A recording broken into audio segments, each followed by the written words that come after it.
Jai Bharat.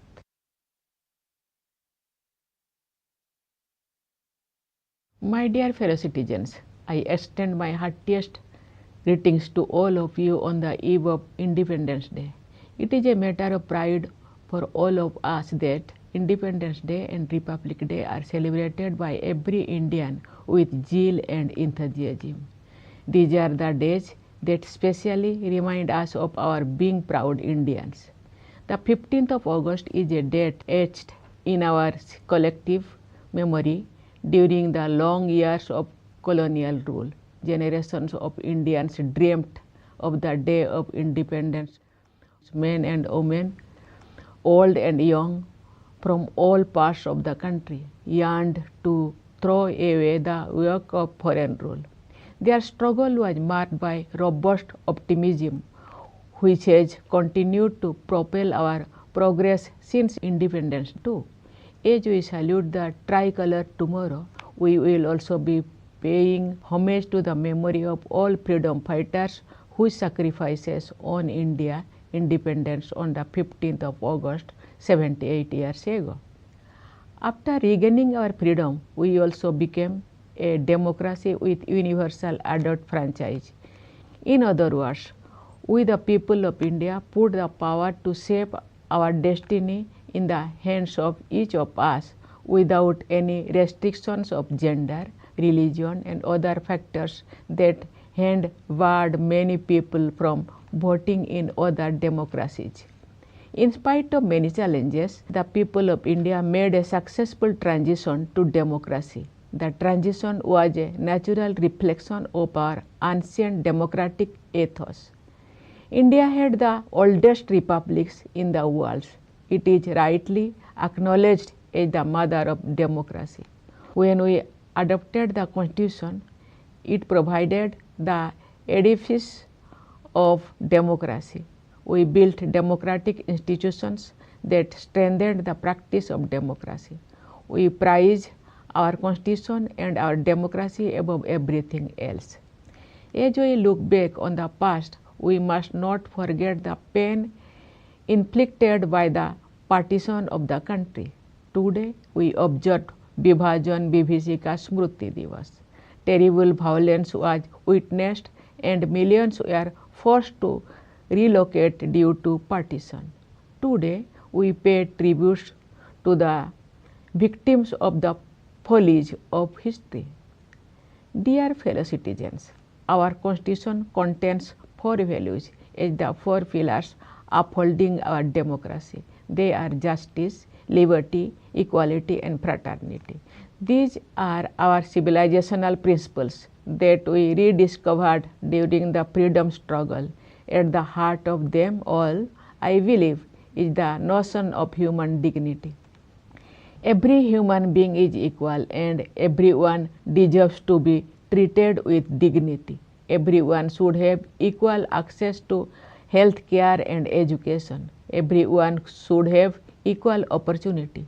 Those who had been traditionally at a disadvantage needed to be given a helping hand.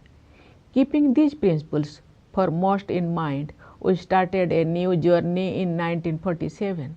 After the long years of foreign rule, India was in utter poverty at the time of independence. But in the 78 years since then, we have made extraordinary progress in all fields. India is well on the way to becoming a self-reliant nation and is moving ahead with great confidence.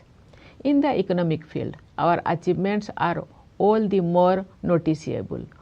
With a GDP growth rate of 6.5% in the last fiscal, India is the fastest growing among the major economies in the world. Even amid stress in the global economy, demand at home is pacing ahead. Inflation has remained under control. Exports are rising. All key indicators show the economy in the peak of health. This is as much due to carefully calibrated reforms and sagacious Economic management is due to the hard work and dedication of our workers and farmers. A large number of people have been pulled out of poverty through good governance.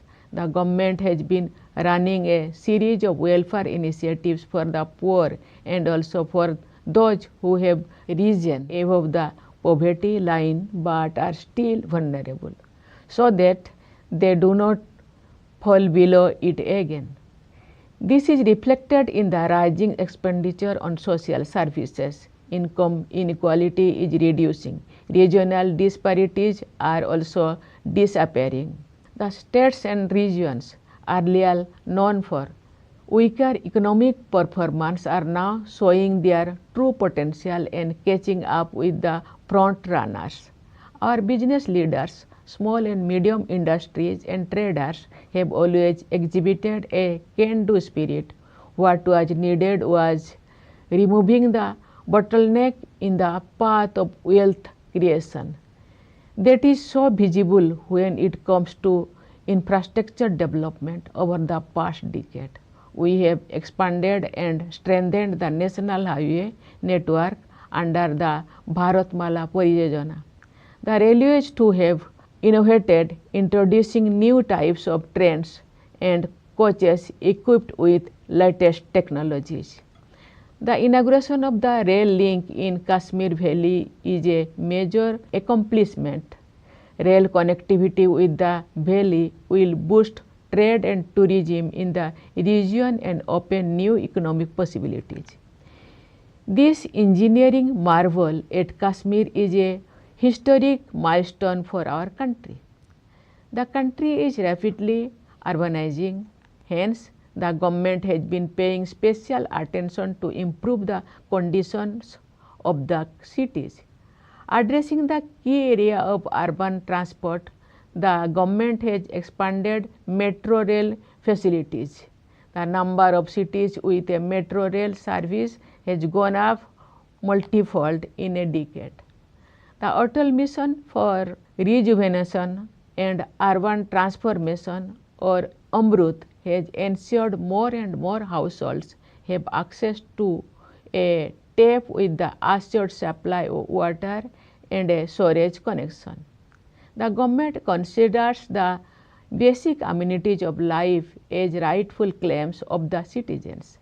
The Jal Jeevan Mission is making progress in providing tap water supply to rural households.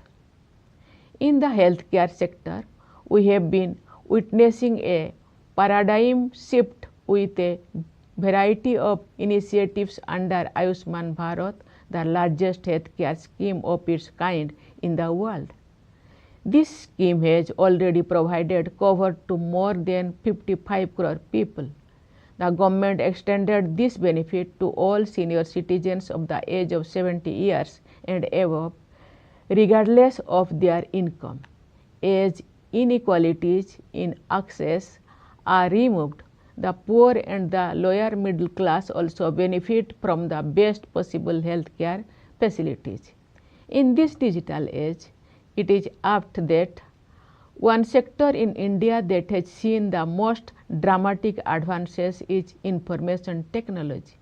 Nearly all villages have 4G mobile connectivity, and the remaining few thousands will be covered soon.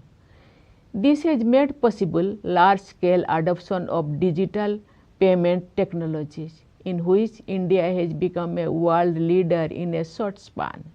It has also supported direct benefit transfer, which ensures that welfare benefits reach the intended beneficiaries without glitch and leakage. More than half of the total number of digital transactions in the world take place in India. These developments have created a vibrant digital economy whose contribution to the country's GDP is increasing year on year.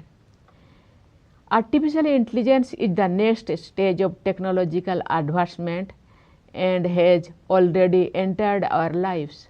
The government has launched the India AI mission to strengthen the country's AI capabilities. It is also helping to build AI models that answer to India's specific requirements. As we aspire to become a global AI hub by 2047, our focus will remain on making the best use of advances in technology for the common people to improve their lives by improving governance. For betterment of the lives of the common people, there is equal emphasis on improving the ease of doing business as well as on improving the ease of living. Development serves the purpose only when it helps those on the margins and opens new opportunities for them. Moreover, we are increasing our self-reliance on every area possible. This has added to our self-confidence and increased the momentum of our journey towards becoming Viksit Bharat. Last week, on August 7, the country celebrated National Handloom Day, which honors our weavers and their products. Since the year 2015, we have been celebrating this day to commemorate the Swadeshi movement, launched during our freedom struggle in the year 1905. The spirit of Swadeshi was strengthened by Mahatma Gandhi to promote the products made by the sweat and toil of Indian artisans and craftspersons and by their incomparable skills. The idea of Swadeshi has been inspiring our national endeavors like Make in India initiative and Atmanirbhar Bharat Abhiyan. Let us resolve to buy and use Indian products. Dear fellow citizens, the all-round economic growth complemented by social sector initiatives has placed India well on the path of becoming a developed economy by 2047. With the nation marching ahead during the Amrit Kal, I see all of us contributing to the best of our ability. I believe there are three sections of society that will lead us on this path: youth, women, and the communities that had for long remained on the margins. Our youth have finally found the right environment for the realization of their dreams. The national education policy has brought in far-reaching changes, aligning learning with values and skills with tradition. Employment opportunities are booming. For those with entrepreneurial aspirations, the government has created the most conducive ecosystem. Fueled by young minds, our space program has witnessed unprecedented expansion. I am sure that Subhangshu Shukla's space journey to the International Space Station has fired a whole generation to dream bigger. It will prove extremely helpful for India's upcoming human space flight program Gaganyaan. Brimming with a new confidence, our youth are making a mark in sports and games. Chess, for example, is now dominated by India's youngsters like never before.